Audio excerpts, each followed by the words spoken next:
Olá, alunos da segunda série, tudo bem com vocês? Espero que sim. Eu sou a professora Railda, de Matemática, e na aula de hoje nós vamos ver sobre o princípio multiplicativo. Quais são os nossos objetivos da aula de hoje?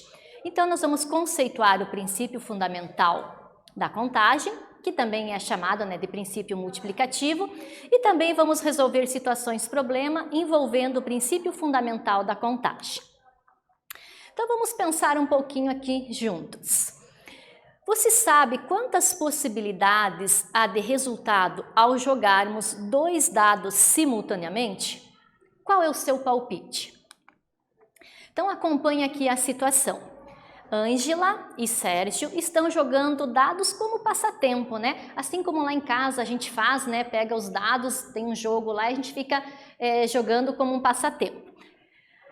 Aí a Ângela diz, eu acho que há 36 possibilidades de resultado ao lançar os dois dados. O Sérgio falou, eu acho que são 12 possibilidades de resultado. Qual dos dois está certo? Então, na aula de hoje, nós vamos ver sobre isso, sobre a contagem, né? Sobre o princípio multiplicativo, vendo quais são essas possibilidades de acordo com a situação. Então, aqui, o Sérgio e a Ângela estão brincando com os dois dados e eles jogaram simultaneamente. Então, quantas que são as possibilidades? Então, considerando os dois dados, nós temos, aqui conforme a figura, cada dado tem 6 lados, certo? Então, nós vamos organizar esses dados em uma tabela. Então, olha como que fica.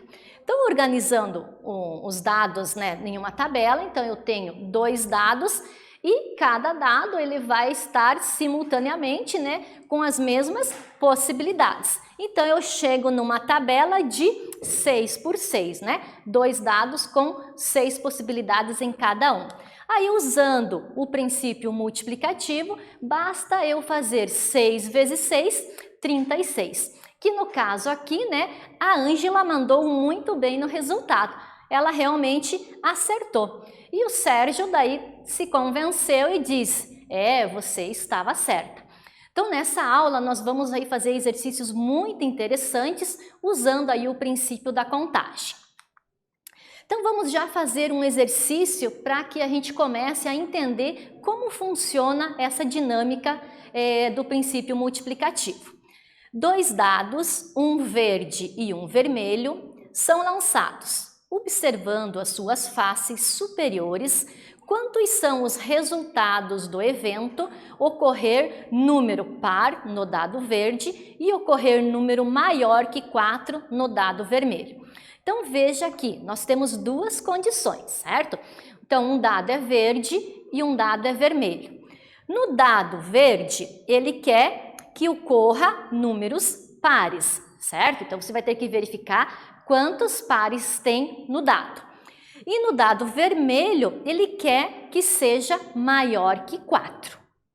Então, é super importante que você transcreva este exercício aí no seu caderno, faça a resolução, que daí nós retornamos com o acompanhamento da resolução completa, tá bom, gente?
Então vamos acompanhar a resolução passo a passo. Então observe lá.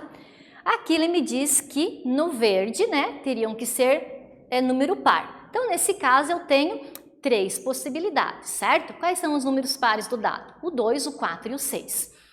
E no dado vermelho, a condição é que seja maior que 4. Nesse caso, 2 possibilidades, ou seja, o 5 e o 6. Então, usando o princípio fundamental da contagem, eu vou ter 6 resultados, ou seja, 3 dos números pares e 2 maior que 4. Basta eu aí multiplicar, né? 3 vezes 2, 6 possibilidades. Bem tranquilo, né, gente? Então, pensar um pouquinho quais são as condições que o exercício está me pedindo e assim aplicar aí o princípio, que no decorrer da aula a gente vai verificar que tem outros exercícios mais interessantes e um pouquinho mais para você pensar. Então, vamos lá. Então, observe o próximo exercício. Em um restaurante, há 2 tipos de saladas, 2 tipos de pratos quentes e 3 tipos de sobremesa. Quais e quantas possibilidades temos para fazer uma refeição com uma salada, um prato quente e uma sobremesa? Então, aqui nesse exercício, você vai usar o mesmo princípio e vai fazer a contagem, as possibilidades que eu tenho diante a essa situação. 2 tipos de salada, 2 pratos quentes e 3 sobremesas, tá bom? Então transcreva aí no seu caderno, por favor, e a gente daí retorna com a resolução completa.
Então vamos ver o que ele destaca nesse exercício. Então, 2 tipos de salada, 2 tipos de pratos quentes e 3 tipos de sobremesa. E a pergunta que ele me faz: quais e quantas possibilidades? Então a gente vai separar, né? Então nas saladas eu tenho 2, prato quente 2 e sobremesa 3. Usando o princípio da multiplicação, basta nós multiplicarmos as opções, que no caso aqui a salada, o prato quente e a sobremesa, chegando num total de 12 possibilidades, certo? Assim, o meu prato, a minha refeição, né, será composta por uma salada, um prato quente e uma sobremesa. Porém, eu tenho 12 possibilidades para montar esse prato. Também eu tenho uma outra forma de resolver, através do diagrama de árvore. Então, esse modelo de resolução, ele funciona quando nós temos poucos elementos. No caso aqui, nós temos 3 elementos, que é o S1 e o S2, a gente colocou como salada, o P1 e o P2 como os pratos quentes, e S1, S2 e S3 para as sobremesas. Então, a partir do momento que eu vou ramificando, por isso o nome diagrama de árvore, eu vou chegar no mesmo resultado usando o princípio multiplicativo. Então, observe aqui, ó, 2 possibilidades então para a salada, 2 possibilidades para os pratos quentes e 3 possibilidades para a sobremesa. Da mesma forma, então, quando eu somo todas essas possibilidades, eu chego em 12. Então, da mesma forma, então eu posso usar tanto o princípio multiplicativo, quanto aqui o diagrama de árvore, tá? Então, é mais uma sugestão de resolução. Qual eu devo fazer, professora? Qual você achou melhor? Qual você entendeu melhor, né? Então, qualquer uma das resoluções está correto, certo? Então, vamos lá para a gente, né, carimbar aí o nosso aprendizado em princípio multiplicativo. Então, observe aqui comigo. Com os algarismos 0, 1, 2, 3, 4, 5, 6 e 7, quantos números de 3 algarismos podemos formar? Então, sempre observe o que é que o exercício está me perguntando. Então, aqui ele quer que a gente monte algarismos, números que esteja composto 3 algarismos. Da mesma forma, por favor, transcreva aí para o seu caderno, tente fazer a resolução que nós já retornamos.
Então vamos fazer a correção do exercício? Lembrando que, então eu tenho os algarismos 0, 1, 2, 3, 4, 5, 6 e 7. Ele quer que eu faça, né, combinações, né, com 3 algarismos. Então, primeira coisa que nós devemos fazer, se eu quero 3 algarismos, então eu vou ter unidade, dezena e centena, certo? Lembrou disso? Então veja lá, existem 8 algarismos de 0 a 7. Há 7 possibilidades para a centena, porque o 0 não é permitido. Você já imaginou se eu coloco 0, 4, 5? Ele é uma dezena, né? Então, por isso que aqui a gente tem esse lembretinho importante, que o 0 é exclusivo do algarismos das centenas, pois o número considerado deve ter 3 algarismos. Então, se eu colocar o 0, ele não é uma centena. Continuando aqui, então o 0 não é permitido. Logo, o que acontece? Então, eu tenho 8 para a dezena, 8 para as unidades, portanto, nós podemos formar 448 números. Observe que aqui eu só estou usando o princípio multiplicativo, que para eu fazer o diagrama de árvore, ele teria muitas possibilidades, então o meu diagrama ficaria muito grande. Então, há situações de alguns exercícios que eu uso o diagrama de árvore, em outras situações não, como é o caso aqui nesse exercício. Então, eu usei somente o princípio multiplicativo. Também lembro para você que é interessante essas contas, você fazer ali do ladinho no seu caderno, para você também relembrar, né? Nós estamos usando a tabuada do 7 e do 8. Assim você já treina também a sua tabuada. Você pode até conferir na calculadora para ver se você acertou, né? Mas o ideal é que você realmente faça a continha aí no caderno e só confirme com a calculadora. Então, observe como é importante a gente usar, né, esse princípio multiplicativo. Nas próximas aulas, a gente vai usar muito, por exemplo, para formar senhas, né? Nós vamos ter combinações, para ver números sorteados na loteria. Então, há uma infinidade de exercícios e de situações que nós podemos usar, né, o princípio multiplicativo, certo, gente? Então, aqui, nesse exercício, tirando o 0, nós multiplicamos 7 vezes 8 vezes 8. Então, totalizando com 3 algarismos, 448 possibilidades. Então, o que a gente viu na aula de hoje? Então, o princípio fundamental da contagem ou princípio multiplicativo. Lembrando que aqui nós temos, né, uma demonstração do diagrama de árvore com opções de caldo e de tropeiro. Aí eu posso ramificar, né? Aqui eu tenho 2 possibilidades, então, deste prato, aonde ele acompanha o vegetariano, o bovino e o frango, que provavelmente, né, é uma das opções de carne, ou quem é vegetariano, e estão totalizando 3 possibilidades, e ainda a pessoa poderia optar por um suco ou um refrigerante, que são 2 possibilidades. Então, como a gente já aprendeu na aula de hoje, eu posso usar o princípio multiplicativo, que basta eu multiplicar, né, esse produto, né, 2 vezes 3, 6, vezes 2, 12, ou quando eu faço essa demonstração aqui do diagrama de árvore, eu vou contar, né, 2, 4, 6, 8, 10, 12 possibilidades também, tá? Então, com o diagrama, o meu resultado final, eu vou somar. Com o princípio multiplicativo, eu vou usar o produto, né? A multiplicação entre esses fatores. Tá bom, gente? Então, espero que na aula de hoje vocês tenham aprendido sobre isso e até a próxima!